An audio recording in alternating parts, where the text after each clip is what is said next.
March ng'okwatibwa ensonyi okusinkana ku Constitutional Square noga nti ffe ng'Abaganda oba ffe ng'Abanyankole musigala mu bimamalingira ki wano owulira kyansonyi okubeera ku kazindaalo naye Kenya mpozi juzi WHO olwo yakyusizza ab'ekikuyu baayogereranga ddala nti eggwanga teriyinza kukulemberwa mu musajja mukomole kuba alayira mu WHO layira ne Kagame bo baakomola ate baakomolwa publicly naye linga abakikuyu baba bazanyira kuba peasant ku bwongo bw'aba peasant ng'abaga tetusobola kukulemberwa musajja muki atali mukomole oyo wa kisiraani level yaffe ate ab'e Kenya tetubagira ki era saagala tubeegombe nnyo yadde wano ku cosmetic tulaba ng'ekiri wano tudde tulina we twatuuka ng'abantu basalawo ku Museveni ne Besigye yadde bombi bahoro naye ne babawagira nga tebabawagira lwa mawanga gaabwe oba lwa bika byabwe naye nga babawagira mu bye babakkiririzaamu twalina Northern Uganda newagira ebyedda bye tutamanya kale katubiri naye mu 96 nalabira ddanga the entire Northern Uganda ewagira Ssemogerere omusajja Omuganda obanga Buganda erekawo Ssemogerere Omuganda newagira Museveni awo ffe wetwali tutuse wendowooza nti era wetusaanidde and what was the result yali kimu 96 bali abo mu North baamuwagira wano mu Buganda baamuwagira ab'omu North baawagira Ssemogere kubanga North yali stronghold ya DP ne UPC ate tulabye nti ku Uganda abo sibakoze alliance so ekyo kyali kisuubirwa ekya North then mu Buganda kakati ate baabo mu Buganda ono yali amaze obbaga nti omusajja oli baamutikka olubengo ne lumugira ki nze nsobola ojjukira baali nti Obote ali Kisumu n'endooza tebyali bituufu atuuka ojjukira obulango bwa mukulu Naggenda ne Kwaku toka kwa barabara n'ebiramu bijjukira so kyembadde ngezaako okuga nti tulina level yadde tetutuuka Tanzania ku patriotism oba nationalism naye naffe ate tusingako Kenya era oba oli awo twandibadde tugendera ddala masana kiri nze nsuubira nti it's not very late simanyi naye abantu bano musobola okukola a de facto alliance nze bwe ndowooza ne musigala mu bibiina kati oli ku mufu gwe baaziise kakati bwefo ekirala Aisha tutabitubulidde n'endooza muwanga jja bitubulira waliwo bye tulaba ebikonflictinga mu mawulire ng'abamu batuga nti ekimu ku bye mwakkaanyizaako ne Bobby kwe kubanga mmwe temugenda kuvuganyizibwa mu bumyufu kakati bwe kibanga kituufu then muba nammwe temwawukanye nnyo n'ewaffe kubanga bwe bitandika nti NRM eri mu bumyufu nja kukituukako lwaki nkyogedde bw'atyo muba temwawukanye nnyo n'ewaffe era oba oli awo nammwe kankozesa ebigambo bya Kyangomakyo bye yagamba aba UNLF ne bamukwata nti mugobye omusoto ogumu Idi Amin muleeta musota muki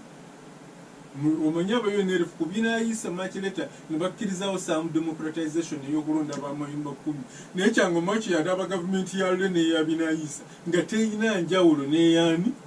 n'eyamini gye yali aggyewo so ate nga ekitutawaanya era kyemmanyi ekibagoba mu DP n'awalala butabayo internal democracy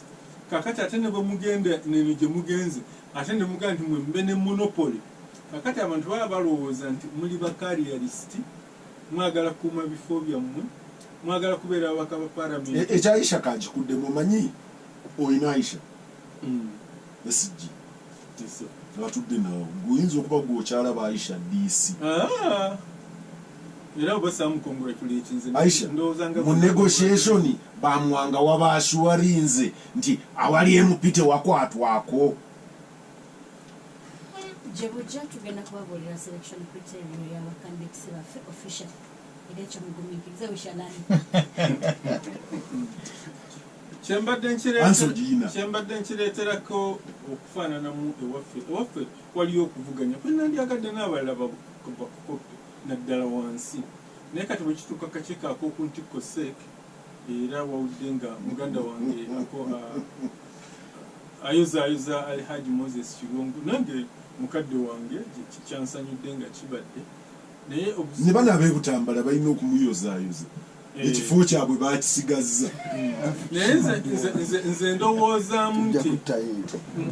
gye tugenda mu NRM twetaagayo oba council of elders nga bo tebali mu nsiiki nga bamanyiddwa nti bwe bakola ebyo kubanga ekya vetting kyetaagisa osanga abasajja nga Gorbachev yasuula communist party osanga Soviet Union tewaali vetting omusajja wa CIA n'alyoka agira ki ajja n'akambeke ne girita so the vetting sigigana naye wandibaddewo abakola vetting nga bo sibali interested olukiiko lw'abasajja bakulu nga tibali mu awo kitegeerekeka era yadde ne mukadde waffe mukyala Kadaaga ye yabiganye okusinziira ku bye nalabye naga tamala kutoba ng'agenda kuggusa ate nti bamugira ki bamuyambako naye ebyobululu zaala abantu bwe baba basobola okubatuuza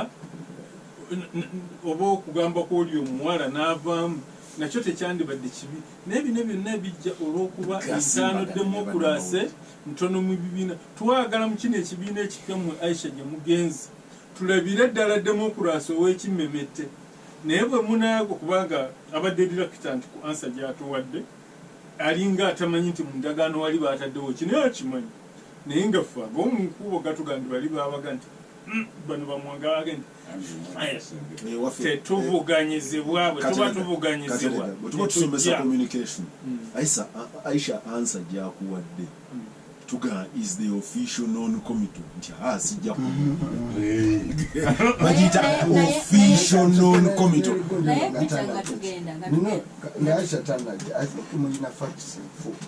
anze sina katereka wadde fact nembuuza Aisha I can understand what will benefit teminza okufuna nga ndi wano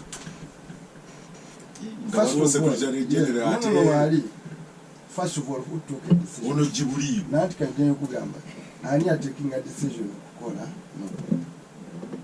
ekyo bw'oba tonnakimanya then ojja kukola conclusions zonganfu kyolina okuddayo if you are an investigative journalist wathe onogamba nti when was the decision taken and who took it era ani yajoyininze ki so ebyo nga tobinaako answer era nze tanya okusoma amawulire okay lumu najjano nerakyonsana nga tutudde wano nalinono Aisha wano nafumula ebigambo naye nigamba onakyali intelligence officer omukyalisi wano toleseo nenkukubana kati nemukubana kanaye nga nti naye nakyali intelligence officer sebe nagamba nga ndaba byafumula twali tukanyiza tetulumbagana kigenda kulumba mbanga ndiwo intelligence officer nyina okuwala intelligence ku radio oba intelligence bajogerera ku radio nsinza kakati mwankado tulina okufunayo abasajja abakadde mbadde ku circulation ya Mawuluggu mbadde mugamba twali tukuba wano olujema atuusa wano olujema atuusa wano omugenzi Kisekka ng'alina bazzukulu be ku kyalo bamuleetedde amawulire ku makya n'asaase n'agamba kale ono bambi bamusse awo mwabo wekyava ne tumanya nti Rwigema yattiddwa naye nga abamawulire bakyali ku birala so at the end of the day bawandika two things happen President Siraje Lubwama ekyokusookera ddala unlike ebyali bibaddewo the heart ne soul ya DP yatambuddemu okugjako nga tumanyi to the extent